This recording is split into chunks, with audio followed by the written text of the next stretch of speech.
Harapan seorang kanak-kanak perempuan berusia 2 tahun 4 bulan, Nur Ashura Medina Muhammad Iqmal Haziq, yang menderita penyakit biliary atresia sejak lahir, kembali bersinar apabila wang pembedahan sebanyak RM180,000 yang diperlukan telah mencukupi. Lebih menyentuh hati bapa kanak-kanak itu Muhammad Iqmal Haziq Mazlan, apabila Ahli Dewan Undangan Negeri Merlimau, Datuk Dr. Muhammad Akmal Saleh, sanggup memberikan sumbangan peribadi sebanyak RM120,000. Sebelum ini, Muhammad Iqmal Haziq berkata, mereka sekeluarga telah buntu berikutan dana bantuan yang dilancarkan pada bulan lepas, hanya berjaya mengumpul sebanyak RM62,000 daripada jumlah keseluruhan yang diperlukan untuk menampung kos pembedahan anaknya di sebuah hospital di Shanghai, China dengan segera.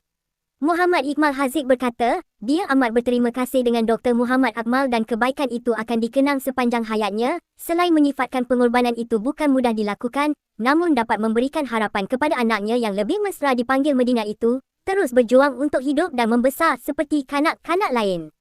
Katanya, mereka juga berterima kasih kepada Adun Duyong, Datuk Muhammad Nur Helmi Abdul Halim yang telah membantu mewer-warkan usaha mengumpul dana kos pembedahan terbabit, ketika mereka buntu kerana baki dana belum mencukupi.